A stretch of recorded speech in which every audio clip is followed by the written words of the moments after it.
Hello there. Today some breaking news came through, so I'm slightly changing the view of this video right now and spontaneously.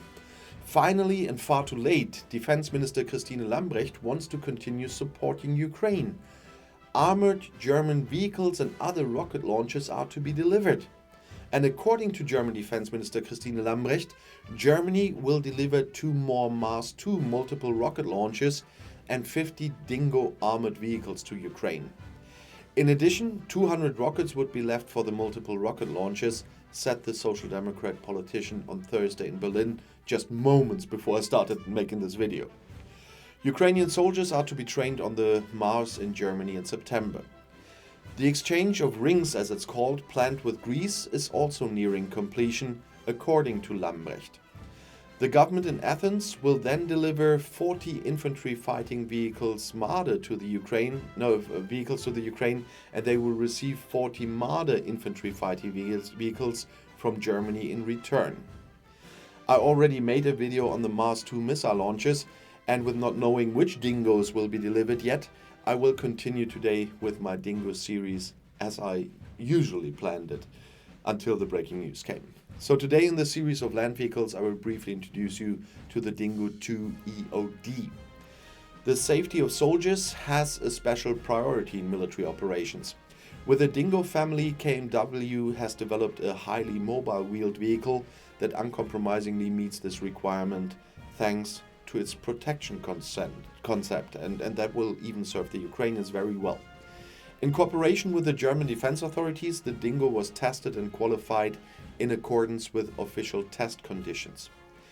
The vehicle impressively demonstrated its outstanding properties in extensive tests against ballistic threats, anti-tank mines, artillery fragments and IEDs. The risk of injury to the occupants was reduced beyond the prescribed level. Thus, the Dingo family has a level of protection that has not been achieved by other vehicles in its class, and once again, very good for the Ukraine. With a safety cell, KMW guarantees direct occupant protection against pressure waves and ballistic threats. A mine-proof seating system prevents the transmission of blast energy to crew members, even when they drive over a mine there. The protection-optimized stowage concept for equipment and personal equipment also protects the occupants from the secondary effects of mine and IED pressure waves. Combat wheels with run-flat rings ensure sufficient residual mobility over 50 kilometers in the event of a destroyed tire casing or loss of pressure. This ensures that after an attack it's possible to leave the immediate area of danger under one's own power. An integrated NBC protection system also allows safe use in contaminated environments, so nuclear, biological and chemical. Probably no other Bundeswehr vehicle has saved as many lives as the Dingo and will now save lives in the Ukraine. As an all-protection transport vehicle or ATF, it's particularly in demand on convoy or patrol trips. Due to its relatively small dimensions, narrow and winding streets in built-up areas can also be easily driven on.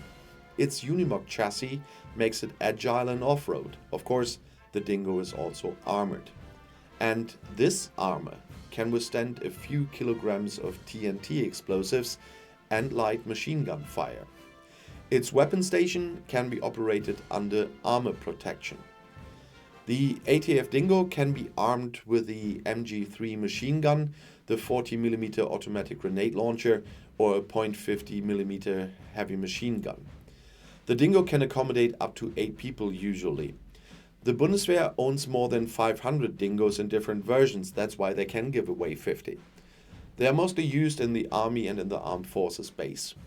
The EOD vehicle based on the Dingo 2 patrol and security vehicle once again shows the wide range of possible uses of the protected vehicle built on a Unimog chassis. By adapting attachments such as a manipulator arm at the front of the vehicle interface, new tasks can be taken on and a wide range of missions can be fulfilled with a base vehicle. The excellent properties of the highly mobile Unimog chassis and the economic advantages of the cross-sectional base vehicle are retained.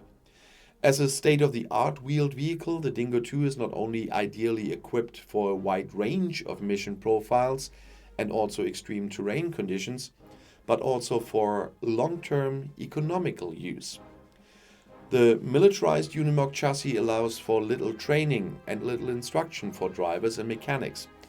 The low maintenance, robust diesel engine is also an economic advantage. In addition, the KMW customer service offers a worldwide vehicle service, also directly in the area of operation, and supports with the supply of spare parts. And this ensures the full performance of the vehicles at all times. And the special features of the Dingo 2 EOD, according to the manufacturer, are a hydraulically operated crane system with a maximum reach of 6 meters, a maximum lifting capacity of 370 kilograms, operating of the manipulator arm from the protected vehicle interior using a remote control is possible, and the use of standard interfaces on the vehicle front is possible. There's a storage space for EOD equipment, and that's a quite good thing in that case. And of course, I also have the usual stats for you. The length is 6.2 meters, the width is 2 meters 39, the height is 2 meters 54, the total weight is up to 13.1 tons. The engine power is 163 kilowatts, and the Dingo 2 EOD has a range of up to 700 kilometers. And it's of course as well protected against mines, ballistics, IEDs and NBC. And there are some more features the manufacturer gave us. It has up to 4 crew members in the EOD version. It has a passive all-round protection for the crew against mines, shelling and booby traps. Those are the so-called IEDs. It has a maximum payload in the unprotected functional space. And it has a high level of off-road capability thanks to the unique structural connection of the safety cell to the chassis, while retaining the chassis frame's torsional flexibility. And once again, I can only say I'm really happy about that finally, after all this hesitation, the German government does something more. It is absolutely necessary at this time to do that. And I talked about this, and many questions came up in the comments under some Dingo videos or Boxer videos and so on. When I first mentioned the 500 Dingos the Bundeswehr has, the question came, why can't they give them 50? Well, now they finally do, and I'm happy about this. I'm often very angry on this government at the moment, especially regarding the war in Ukraine. But I do credit people when they finally get the U-turn into the right direction. It's late, but with all we see at the moment in Ukraine, it's not too late. And I'll see you in my next video. I'll be back.